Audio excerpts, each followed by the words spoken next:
Hi friends, in our time together today I'm introducing the jig Smash the Windows for us to play on our low and high D whistles. It's sometimes called Roaring Jelly. Those are great names. Anyway, we'll follow the usual pattern. I'll walk us through the tune, one phrase at a time, standing so you can see my hands. In the Play Along with Scott section, I'll then play through the entire tune without any embellishments, ornamentation, and any added twiddly bits at a steady pace so that you can really get the core of the tune. After that, we'll talk about difficulties, ornamentation and expression, and the history of the tune. And for the walkthrough today, I'm using the Carbony wide bore, close finger spacing, low D. It's a beautiful whistle, and I'll put some links in the notes to the video as to where you could pick up a Carbony if you don't have one yet, because it's amazing. Speaking of the notes to the video, I'm also adding a link at the very top of the notes to this video to the page on my website from which you could download the music and tabs for this tune. Now, I talk about the music and tabs and how I come up with them, and sometimes I massage what I find from the session website after listening to tons of people playing it. But today, Smash the Windows is like the A part's really consistent when you hear people play it, but the B part's all over the map. So what I did, I went back to Francis O'Neill's 1850 Dance Music of Ireland, where it appears in print, and that's the transcription I'm sharing. Yes, you could find copies of O'Neill's 1001 dance tunes. I think that's 1001 online as a PDF, but it's a little easier if I just remake it and make it available to you and add the tabs with it as well. So let me walk through the A part. There's an A part and a B part. The A part repeats. The B part in some transcriptions repeats, but a lot of people have more fun with the second half of the B parts, so you might as well just do it straight. So here is the A part. I'll just play the first time through because the second time through is the same. One phrase at a time.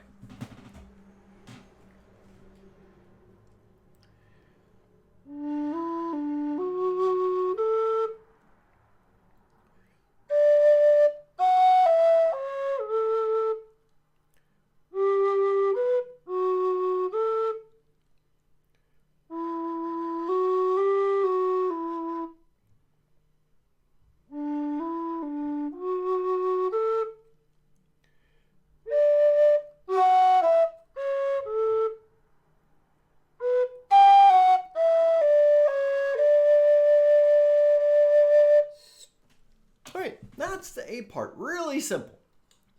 Straightforward until you turn it into a jig.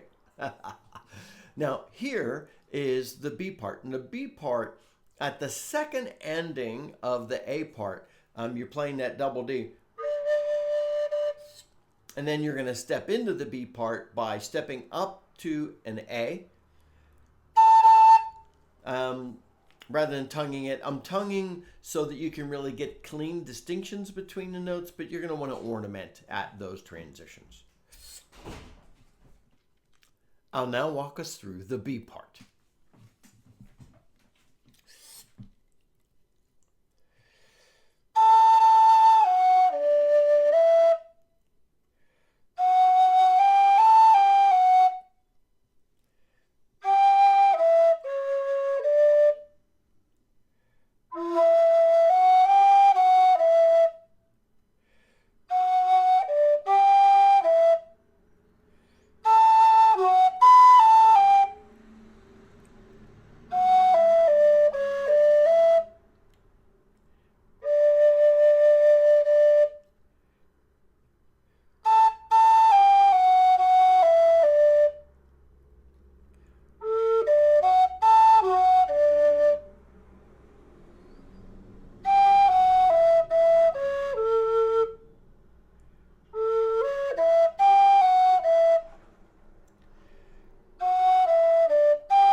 I'll now share the play along with Scott's section where I'll just play through the whole tune without ornamentation or expression, without changing anything, so that we can really get that core of the tune. And I always add chapters so that you can go back and listen to the core tune as many times as you need.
I think I played it faster than I intended. Sorry, it's a jig. You start getting carried away. Sorry about that.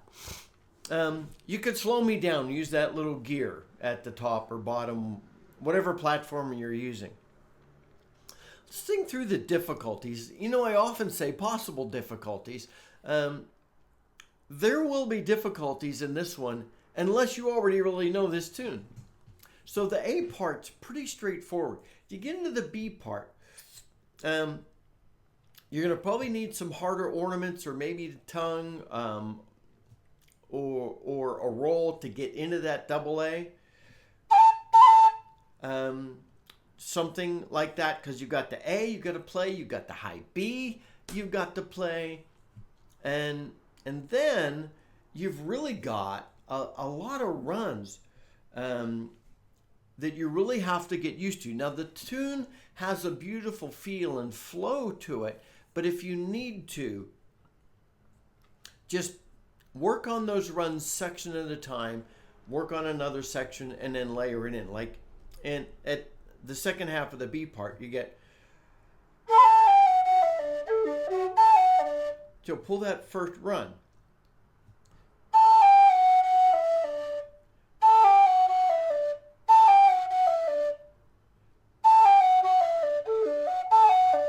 And then just work on them like that. Layer them in together.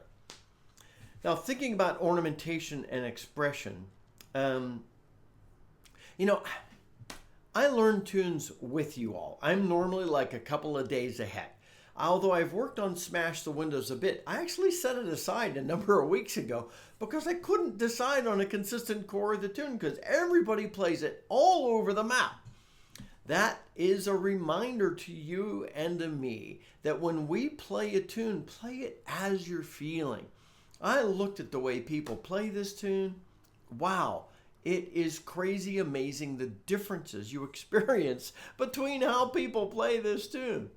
So listen to a bunch of people and then play it as you want. Off of the Francis O'Neill version, the B part, some people use less runs and more bounce, and some people use more runs and less bounce. So like that, leaning into that phrase in the B part, that's, some people go, sorry. And just make it more runs. So do what you fancy there. And I'm currently thinking through it. I have ideas now, but I want in the next couple of days you to practice and learn the tune. In a couple of days, I'm going to share one of my practice sessions where we really dive into ornamentation and expression more.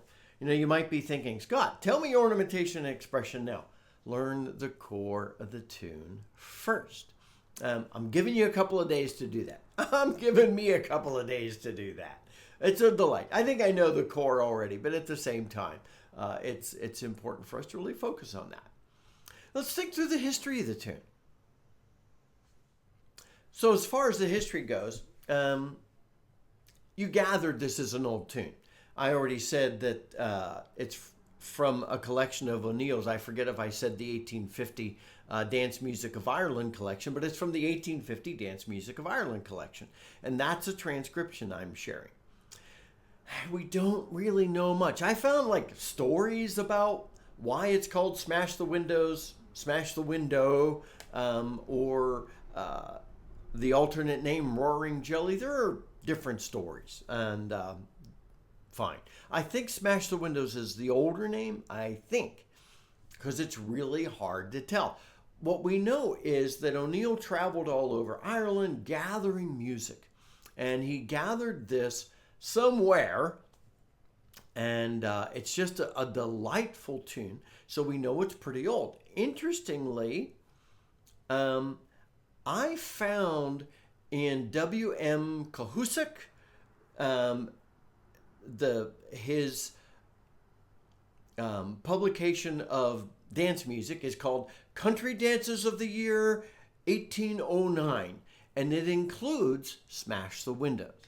And it's obviously the same tune, but it's a little shorter. And the reason I didn't share that transcription is because the O'Neill version is obviously the one that most everybody today is basing their version off of. But you might see some much shorter versions, and they might be from that Country Dances of 1809.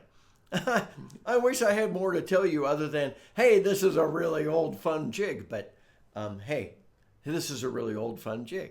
And that's about it. I hope you really enjoy learning and playing this tune, my friends. I'm going to work on it for a couple of days, and I'll share a practice session. I'm going to listen to tons of people playing it, more than I already have. I hope you've enjoyed the video. Please like it. Please subscribe if you're just checking us out because of the tune. We've got a phenomenal community of people learning to whistle together. Until next time, this is Scott Shade. Happy whistling, my friends.